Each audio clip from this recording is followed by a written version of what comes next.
Why does everything feel boring to you lately? You have more access to human knowledge than any emperor, scholar, or monk in history combined, and you're miserable. Not clinically, not dramatically, just gray, flat, vaguely dissatisfied in a way you can't name, even when everything is technically fine. The conventional diagnosis is obvious: too much screen time. Put the phone down, go outside, drink water. You've heard it, you've probably said it, and it hasn't worked because the diagnosis is wrong. The problem isn't the amount of content. The problem is what the content is replacing. And neuroscience is surprisingly precise about this. The empty feeling you carry around isn't a symptom of not having enough. It's a predictable, measurable consequence of a system that was built for friction, now running on a frictionless surface. Everything is slipping. Nothing is gripping. Here's why your brain is slowly starving, despite being completely full. Here is what the comfortable story tells you. You feel empty because you haven't found the right content yet. The right podcast, the right community, the right framework for self-improvement. So you keep searching, and the search, of course, requires more scrolling.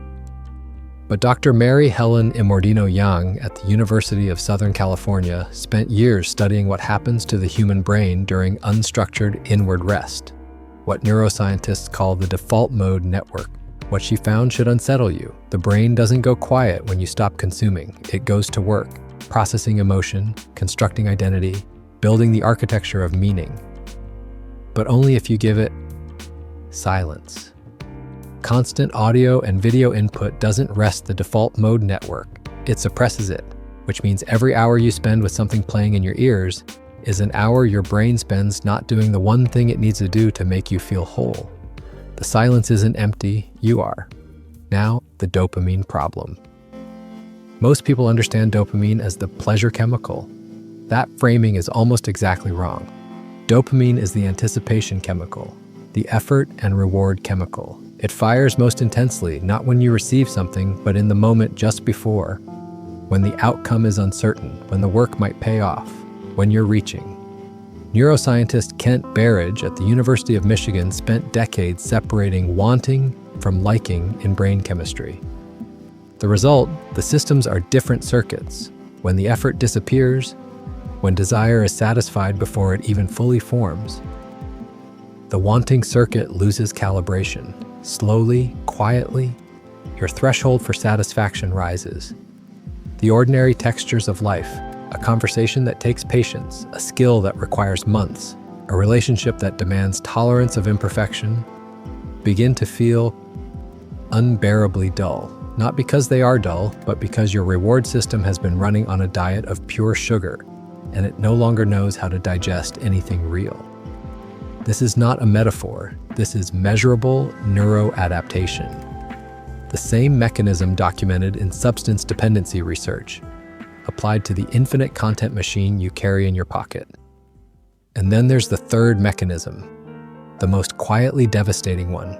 For hundreds of thousands of years, humans regulated their nervous systems through one specific channel: physical co-presence, eye contact, shared breath, the microsignals of someone else's body in proximity. Heartbeat, warmth, unconscious mirroring. Psychobiologist James Cohn at the University of Virginia demonstrated that the mere presence of a trusted person reduces the brain's threat processing load, not a text from them, not their face on a screen, their physical presence. Social media provides the information architecture of belonging, the names, the updates, the reactions, while surgically removing the biological component. You receive the map of connection, never the territory.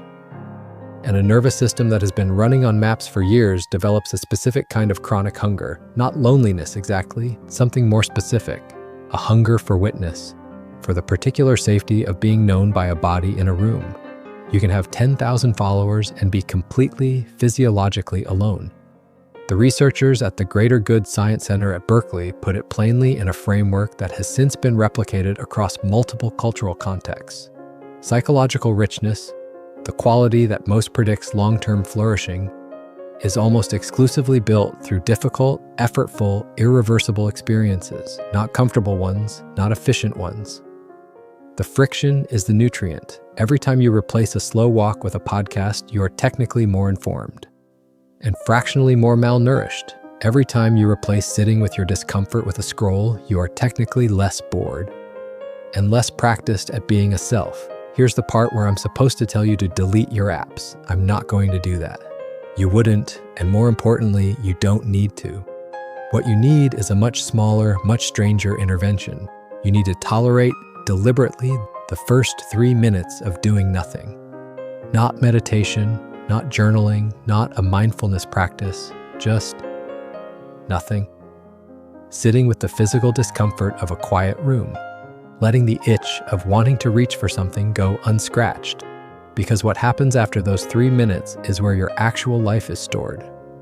The thoughts that surface when the noise stops are not random. They are the cue of things your nervous system has been waiting to hand you. Unfinished grief, a creative instinct, a conversation you need to have, a direction you've been avoiding. The empty feeling you carry is not a malfunction. It is a summons. And this is what changes when you understand the mechanism. The next time you feel that specific gray flatness settling over a perfectly fine afternoon, you will recognize it not as a symptom requiring a cure, but as a signal requiring a pause. Your brain asking to come home. Your body reminding you that meaning was never one scroll away. It was always on the other side of the silence you were afraid to sit in. If that reframed something for you, if the feeling you walked in with has a different name now, there's one more mechanism underneath all of this that almost nobody talks about. The one that explains why even your positive experiences increasingly feel thin. Why good news lands flat. Why you can achieve something you wanted for years and feel almost nothing within 48 hours. That's next.